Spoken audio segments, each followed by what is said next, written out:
Shout out Sniper T on the beat. Tamara to the break of dawn is on the rise, with life on the forefront of the mind. So line for line, you can ride this brain train and you can change your station without even touching the dial. So relax, stay a little bit, but listen for a while. And whether you're bumping this in the whip or in a business fit, it's a meeting you won't want to miss.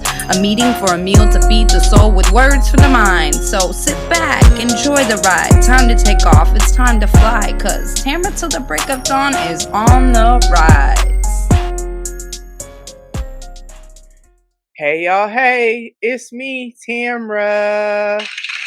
Yes, thank you so much for tuning in. To all my new listeners, new episodes drop every Thursday. I usually talk about my life and the ways I'm trying to grow. So come on back through if you like what you hear, you feel me? And to all my normal supporters, day 1, 2, 3, 4, whenever you came in. Y'all, we on week 141, you feel me? So wherever you came in, thank you so much for your continued support.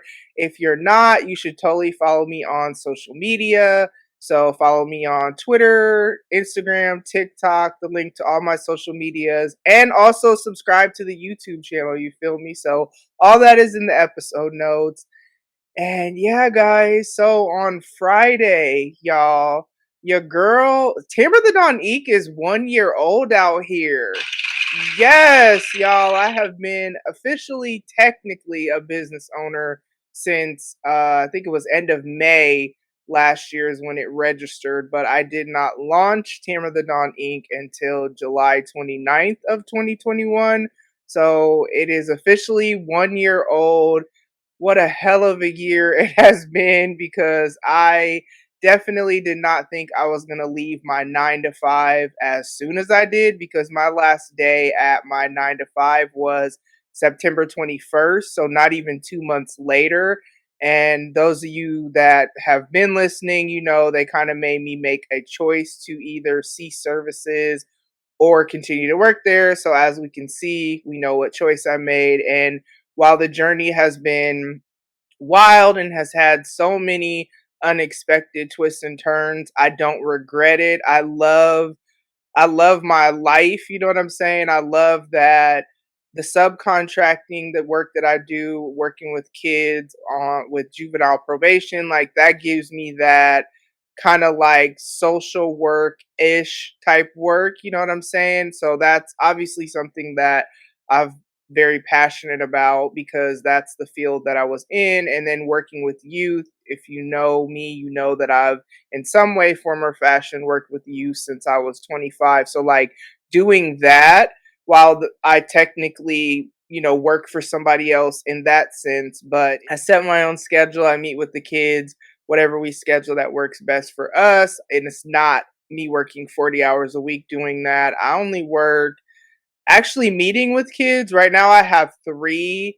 So it could be, we'll say 20 hours a week max is what I have with them between actual visiting time and then documentation and all that. And I don't even think it's that much anymore, but we'll just say that. But making money to like making almost twice an hour what I was making at my full time job that I left. So like I'm not really tripping off nobody's 9 to 5. That plus the work that I do with my company. So super, super blessed to be in the situation that I'm in. Though, like I said, it has been a wild journey. And we kind of just arrived at this place where I have peace that, okay, I'm not going to have to get a 9 to 5, because for a while I thought I was going to have to until I started doing this subcontracting work. And it's like, I don't want to go back to a 9 to 5. So I'm glad I was able to figure a way to make it happen while business is still growing and even evolving. And so while the journey has been kind of like not what I expected it to be at all, very grateful, very glad to have made it a year. Looking forward to celebrating the 2 year birthday next year. Coming up on 3 years podcasting in November, which is wild because podcasting is really what just shifted the trajectory of my life, because everything that I'm doing now creatively and then even professionally wouldn't be a thing if it hadn't been for me starting podcasting. So it's just, I love celebrating milestones. If you don't, I highly encourage you to. It's something that I started when I was in college.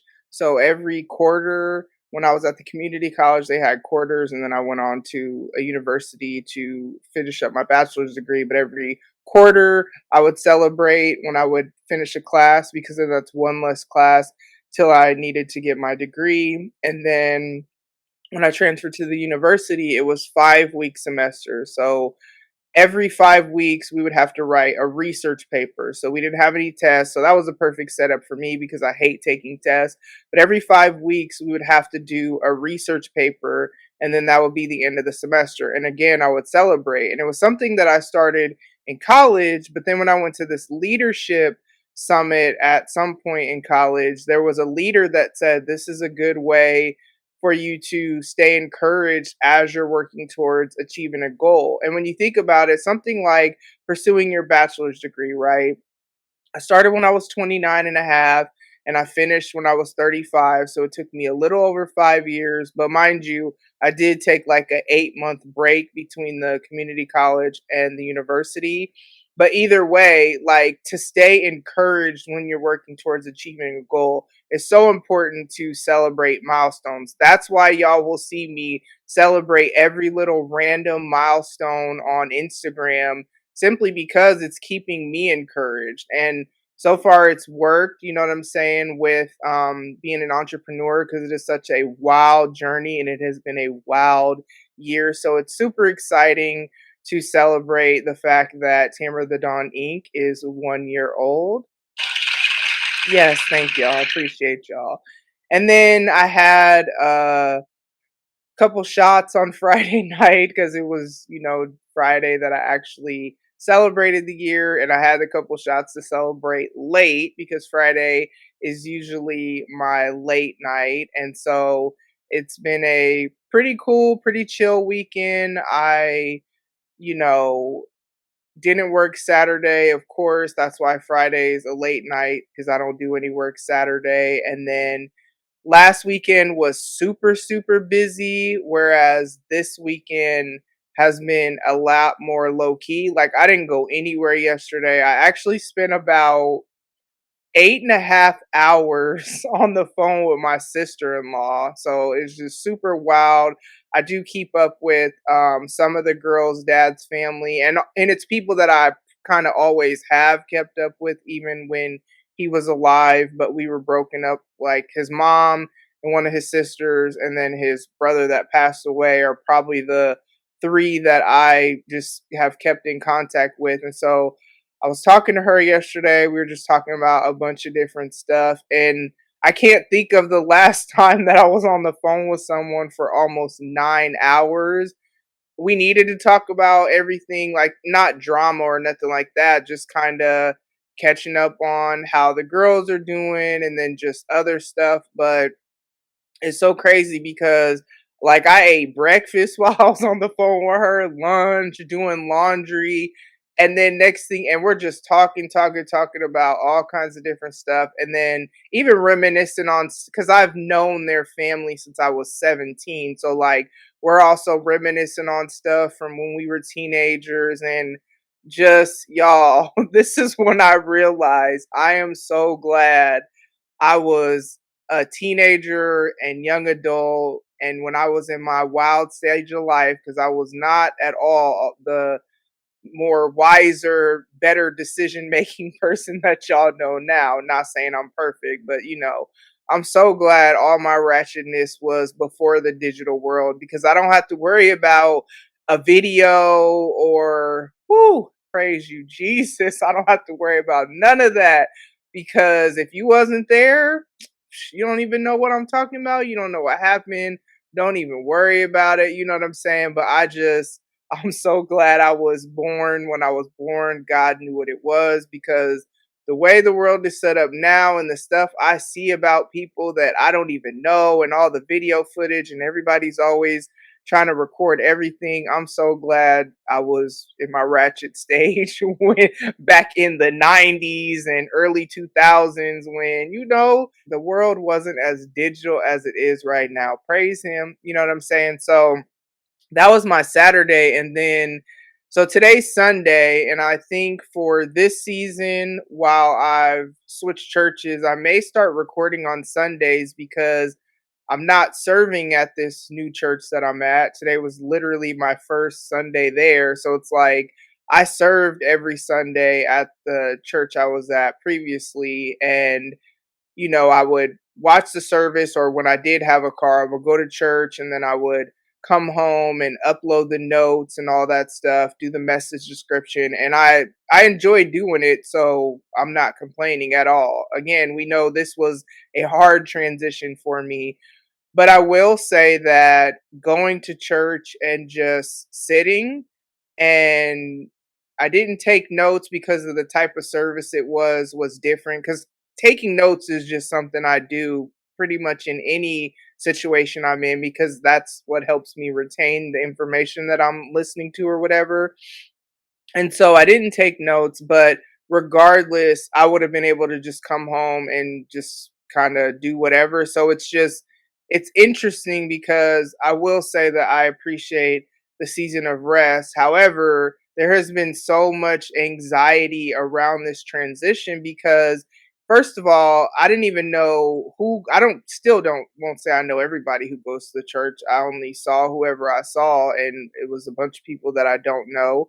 I did see a couple people that I know. They actually saw me, so that was cool that they saw me. They made sure to come up and speak to me, see how I'm doing, all that. I did see this dude that I haven't seen since like high school, and used to be like really close to his mom. So he introduced me to the pastor or whatever. That was cool. I'll meet his wife and kids at some point because they weren't with him. But outside of that, I didn't know he went there or the other person that I saw. So it's like it was just there was a lot of anxiety that was leading up to today because I started thinking about when I started going to the church that I was at. So I was there almost 9 years. I started going there at the beginning of August in 2013. So it almost 9 years. And when I started going there, my coworker at the time, actually two of my coworkers at the time went there and some other people that I have met through my job. So like I knew a pretty good handful of people that went to the church that I have relationship with. So I wasn't going by myself. That coupled with the fact that 9 years ago my kids were all minors still and all that good stuff. So it's like I wasn't walking into somewhere alone. And also I didn't drive to church. Like the transportation, the van came and picked me up. So I'm getting picked up by somebody I don't know. Sounded nice on the phone. Like I wasn't worried about anything happening to me, but it's just like I don't know. It was just weird, and there was a lot of anxiety that led up to it. But like I felt peace while I was there. I liked the worship music. It was actually like youth takeover service, so it was cool to see the kids singing, the kids leading. They had like this panel where there were kids and adults answering questions that people had submitted. So, and like the gems that the kids were dropping, I always love hearing things from the next generation. Like, don't sleep on them. You know what I'm saying? And I say that often because I've learned a lot, not only from my kids, but from the kids that I've worked with over the years. So, I enjoyed the service, and I mean, I'll go back next week or whatever, but it's an adjustment. It's weird. Like, it's not something I wanted to do, but I will say that being able to actually go to church, which was all I wanted, like that's literally the only reason I switched churches is because my church was a half an hour away and I don't have a vehicle, so I just physically could not go. I still maintain contact with people from my church. I still go to my online small group. So I haven't even like fully disconnected. I'm still a part of like this messaging service that they use. I just left the creative team channel because that was just a healthy boundary for me because then I don't have to worry about like if they haven't found somebody to fill my role, I don't have to worry about seeing that and then feeling like, "Oh, maybe I should," because I know I did what I really believe the Lord was leading me to. And like I said, a season of rest, I won't say that doesn't seem appealing right now because there's just been so much, and even, being in this state of transition or whatever. So, yeah, that's kind of been this weekend. Last week was just a lot of, I guess I'm gonna be a little less vague than I normally am. So like y'all know I'm staying with my mom, and me and my mom, what I learned this week, and we kind of had a few arguments this week, is I've really learned that we have such different communication styles, and that is like the arguments that we get into are always usually because we're not like we just have not, and I'm 42, we have not really learned how to communicate, and we kind of misunderstand the motives. I don't want to say motives, but the intent, that's a better word. I've realized, because we had a argument Friday morning. What a great way to start my anniversary day for my company. We actually got into it that morning, and I was able to say some things that like I needed to say. My mom was able to say some things that she needed to say. And while I hate arguing and I hate doing all that, I'm actually glad we did, because I feel like we were able to get some understanding of each other through that, and kind of how to better communicate with each other, because that is, like I said, always the hiccup with us, is that we have these assumptions that we bring into all of our interactions, and I've noticed that kind of leads the way we, respond to what's said, and we maybe take it away that the other person didn't intend it to be. But that stuff is draining, you know what I'm saying? However, man, sometimes you got to just say what you need to say. Now, not disrespectfully. I don't really talk to anybody crazy, honestly, because I could say what I need to say without disrespecting you, but I definitely don't like talk to my mom crazy at all. And so I think though through this, it's kind of like sometimes you need to have those moments. This is something I learned, because I usually try to articulate myself really well and have well thought out communication so that it's not misunderstood or whatever. But sometimes when you're in the moment, you don't have time for that. You just got to say it how it is, how you feel it.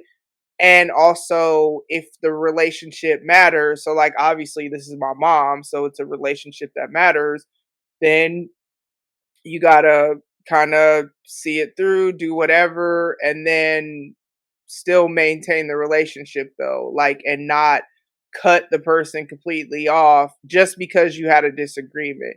And then one thing I don't do is I don't ever like, even if my mom, because there was there were some days this week where I was mad at her, and I don't like try to put my kids against her or any, like I don't do all that crazy stuff, you know what I'm saying? So it has been a emotionally draining week. However, cuz even like just all the anxiety leading up to going to this new church. Like as I was riding in the van, riding there, I'm like on the verge of tears, cuz I'm like I don't want to go to this place with strangers and whatever. And it was fine, and they had like coffee and stuff, whatever. And I kind of woke up late and didn't really have time to do the whole coffee thing because I was trying to hurry up and get ready or whatever. So it's kind of like I'm glad they had where I could get a little cup of coffee. So that helped me feel more at ease once I was caffeinated, you know what I'm saying? But it has been quite an interesting weekend. Like even the conversation I had with my sister-in-law, just kind of